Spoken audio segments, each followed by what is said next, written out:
Coming up, Ask the Doc. Will the kids have to get vaccinated every year or not? A special guest this week, Dr. Anthony Fauci joins us to answer your latest questions about the coronavirus. Also ahead, testing. Is there another way to get tested for corona? Because I don't like the nose swab. We'll explain the different types of tests available for COVID-19. Then, shutdown. What happens if the government shuts down? We'll tell you what it means and why some things you enjoy might be impacted. Plus, inspiring kids. This first grader is using her creativity to help kids have a spectacular Halloween. Her story coming up. And new pup in town. Meet Biscuit. We'll tell you why the Washington Capitals added this puppy to their team roster. This is NBC Nightly News, Kids Edition. Welcome back to Nightly News Kids Edition. It's great to be with you guys, and happy fall to everyone. It happens to be my favorite time of the year. We've got a terrific lineup this week, from the news headlines to the newest member of the Washington Capitals. His name is Biscuit, and he has his own game plan. We'll explain when he joins us in just a few minutes. But first, let's get to one of the top stories we continue to follow on this program. That's the pandemic and where things stand with the coronavirus and also vaccines for younger kids. Things moving really quickly now. We know you guys have some new questions, and this week we have a special guest, Dr. Anthony Fauci, the director of the National Institute of Allergy and Infectious Diseases, and he's also the chief medical advisor to President Biden. He's here to answer those questions. All right, Dr. Fauci, great to have you with us. Our first question is from Charlotte. Will the kids have to get vaccinated every year or not? Bye. That's a pretty straight to the point question, Doctor. Well, with the COVID-19 or the SARS-CoV-2 vaccine, we don't know if you're going to need it every year. We do know that to protect yourselves so that you don't get infected and sick, that it's a very good idea when the vaccine gets approved for you to get it. We'll have to get experience over the next year or so to see whether you're going to have to get it every year. Hopefully not. Hopefully the protection will last much longer than that. And I know all you and the other experts are continually working on a lot of those questions. Our next question comes from Sarah. Hi, my name is Sarah and I'm from Chicago. And I have a question. So when will the COVID vaccine be out for small kids? Bye. I love Nightly News Kids Edition. That's the one we've all been asking, Doctor. When is it going to be available for kids? Well, right now, the studies have been done by one of the companies to look at vaccines from 11 down to 5 years old, and soon after that, it will be even younger than 5. The data have been collected, and as the CEO of the company said, they're going to make that data available to the Food and Drug Administration for their examination, and then ultimately, hopefully, their approval. We'll leave that to the FDA, but if in fact they do that, let's hope, can't predict, but let's hope it'll be available before the end of October. All right. And our last question comes all the way from South Korea. Take a listen. Hi, my name is Ethan and I'm from Seoul, South Korea. And my question is, if I'm wearing a mask and I talk to a person with coronavirus, would I get coronavirus too? Thank you. I love Nightly News Kids Edition. Bye. We're glad you're watching. That really is a question about how communicable this really is. Well, Ethan is certainly adorable. Well, Ethan, the answer to your question is that if you wear a mask, you will greatly reduce the likelihood that you will get the infection, the virus, from the person who has COVID. Masks have now been shown, and very recently the CDC has shown in one of their publications that if you compare mask wearing with non-mask wearing in school settings, the advantage of wearing a mask is really quite clear. So you wear that mask, Ethan, and you could do a long way to protect yourself. Great information. Well, Dr. Fauci, I know you're a busy guy. Thank you for stopping by today. Thank you very much for having me, Lester. It's always good to be with you. Okay. All right. Well, school districts across the country continue to try to ensure students are safe and that many schools have testing in place for COVID-19. My name is Anusha, and I'm from Havertown, Pennsylvania. And my question is there another way to get tested for corona? Because I don't like the nose swab. Bye. I love Nightly News Kids Edition. That's a good question. I'm not sure I love those things either. And here to answer that and explain the different types of tests for the coronavirus is our pal, Dr. John Torres. Students at school are used to taking tests on math or history, but now some kids are getting a different kind of test, a coronavirus test. And put head back just a little bit. So how do they work? COVID tests are looking for pieces of the coronavirus in your body. You can get the tests at a doctor's office, or they make ones you can do right in your living room or classroom. What kind of tests are there? So there's a couple of different types of tests. There are nose-based tests and there's saliva-based tests. There's actually different types of nose tests. One is a nose test where you stick it sort of a little bit farther back in, where you tickle the back of your throat. And there's one that you can do where it's not quite as far in, and this is sort of a middle nose test. And then there's also a swab, sort of like a large Q-tip, where you just do the very tip of your nose. And with all those, you sort of put them in and you rotate a few times. You hold there for about 10 or 15 seconds and then you pull it back out. And then there's a saliva test. And for saliva, usually it's actually pretty simple. You just sort of spit into a cup. But any of those ways actually are pretty good at getting the material that we need to look for the coronavirus that could be in your body. Does it hurt? It's a little uncomfortable. Most people describe it as being a little, feels a little funny. Most people don't describe it as painful, but they describe it as uncomfortable. It feels like, if you jump into a pool and you get water go up your nose, that's sort of what it feels like. Now, when should you get tested? If you're having any of the COVID symptoms we talk about, cough, fever, sore throat, or if someone in your classroom has COVID-19 and you were around them. But if you're not sick, you want to wait about 4 days before getting tested. It takes the virus a few days to multiply enough in your body to show up on a test. Your school might also be testing you and your classmates on a weekly basis. That's to try and catch people with the virus before they show symptoms or spread it. What happens if my COVID test is positive? If your COVID test is positive, that means that you are currently infected with the coronavirus virus. And so what that means is that we would recommend that you isolate. And that means that you should stay away from public spaces. So basically stay home for the next 10 days. And the reason why we do that is so that you don't infect anyone else in your community or at your school or anyone else around you. And just a reminder, during fall and winter, we spend more time inside, and that allows more viruses to spread. So if you go to the doctor with a cough or sore throat, your doctor might have to do some detective work to see why you're sick. They might actually test you for lots of different things. So there's lots of different viruses that are circulating right now, and your doctor or nurse might test you for those different viruses. In particular, there's the RSV that's circulating right now, the flu virus. When that comes around, we might want to test for that virus as well because we have good treatment for the flu virus.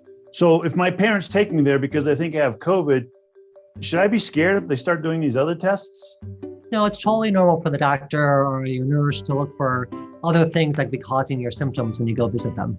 If you're not feeling well, talk to an adult and they can help you figure out if you need to go to the doctor. And remember, testing is just another tool in our toolbox in the fight against coronavirus.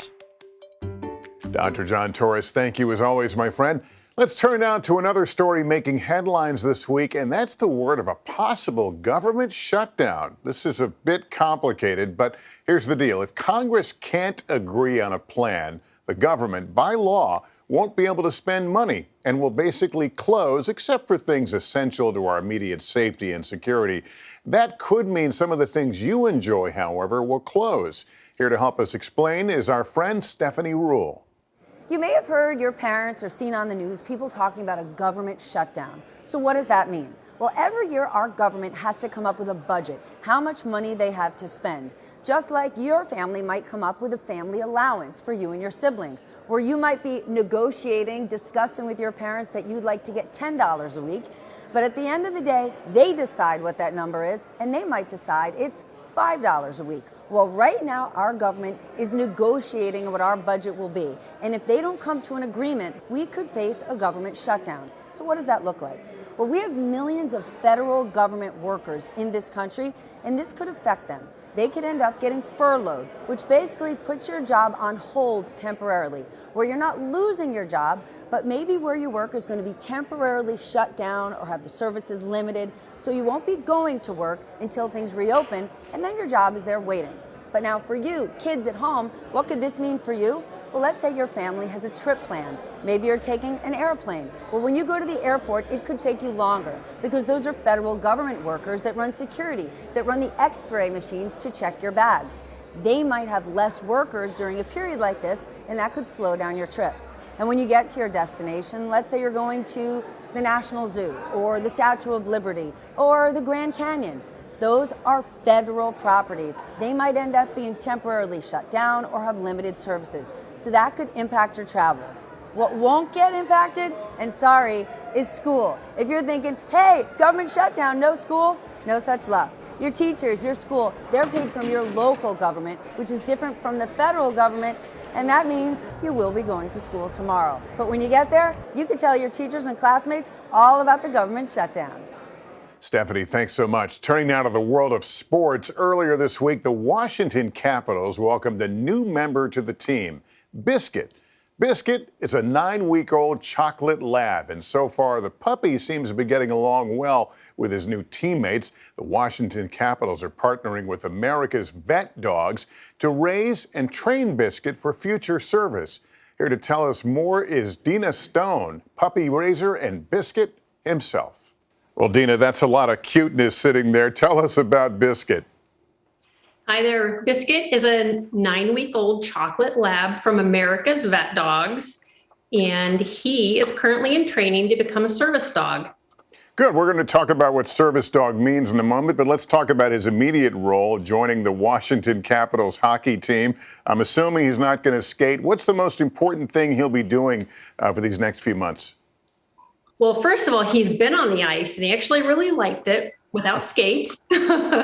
But he's going to be really joining the team at games for their practices, the office staff, really letting them enjoy him and be highly socialized.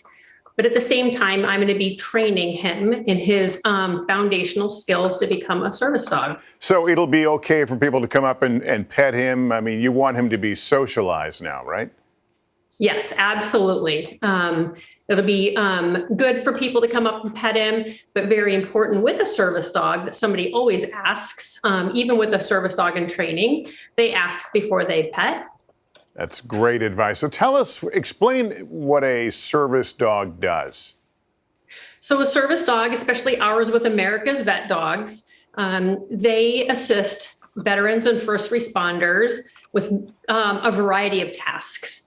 I would say the biggest thing that they do as a whole is to give somebody independence again, allow them to get back out in their life that they were hoping that they could live again. And that could be things as simple as bringing someone the TV remote or maybe a cane. What other things would Biscuit be called upon to do? Yeah, so Biscuit will learn quite a number of things. You mentioned what we call retrieve. He's going to learn to retrieve many, many items, larger items like a cane, all the way down to potentially something really small like a driver's license or a credit card. He'll be able to pick that up with his teeth right off of the ground. He's going to learn something that we call nightmare interruption. So some of our veterans suffer with really bad dreams or nightmares, and Biscuit's going to learn to wake them up out of those nightmares. He's going to town on that bone. I'm just sitting here watching him have a good time. Let me ask you, this is a Labrador. Do Labradors make especially good partners as service dogs, or can any dog do this? I think any dog can be trained to become a service dog in some capacity. America's Vet Dogs, we use Labradors quite often. They are, They're easy. They want to please. They want to be with their person. And frankly, they're also very highly food motivated, which is a big portion of how we train our dogs with positive reinforcement. So what will the initial training be while Biscuit is with the team? He's going to work with me. One of the very first things that I've been teaching him is his name and and food. He knows food. When I say his name, he looks at me and he gets a piece of food. That there helps me get his attention when his attention is, understandably elsewhere. Biscuit, just like that. Good boy. And he knows that when he looks at me, he gets a piece of food. But I'm going to be teaching him his name, teach him his marker word, which is yes. And in the very beginning, loose leash walking, so he's not pulling his veteran or first responder all over the place, and how to navigate distractions. The Capital One Arena, where the games are at, and the practice arena, great place for distractions. Everybody's going to be very happy to see him. Hockey pucks flying everywhere, loud noises, a lot of loud noises in a hockey arena. Yeah, so how long will he be in training before he ends up with, a potential veteran or a first responder? Our pups are fully trained. Hello, thank you. Hi, thank you. Our pups are fully trained. Usually right before they're 2 years old is when they're placed. Well, he is adorable. It looks like you're taking great care of him. He's got a lot to learn, and we're going to be rooting for you, Biscuit. So hang in there, pal. Thank you so much. Okay. Dina Stone and Biscuit, thanks so much, and good luck, Biscuit. Finally, in our Inspiring Kids series, a first grader from Florida is on a mission to make sure some kids in her community have a Halloween to remember. Here's our friend Kristen Dahlgren with that. Brinkley Minter is hoping to have a spooktacular Halloween, dressing as Mal from The Descendants. This is a jumper, a little vest, and little gloves. Like many kids, the first grader enjoys the excitement of Halloween, but giving back is what she enjoys the most. I like helping kids because I like to make other kids happy. Her passion sparked a mission of providing Halloween costumes this year for kids in need throughout Jacksonville, Florida. The idea started with the stroke of a paintbrush. Brinkley's been painting and selling artwork to raise money for the costumes, creating a dozen canvases a day. And I painted this one. So my mom painted the background, and I painted Frankenstein, and then I painted the bats. And this one. Giving back through the gift of art and hoping this Halloween Happy Halloween is a beautiful one for many trick-or-treaters. Kristen, thanks much, and keep up the great work, Brinkley. Well, that's going to do it for us parents. Just a reminder, if your child has a question about any topic in the news, email a video to us at nightlynewskids@nbcuni.com. Also, send us a photo of them doing something fun. And you can also follow us on Instagram at Nightly Kids. Thanks for watching, everyone. And remember, take care of yourself and each other.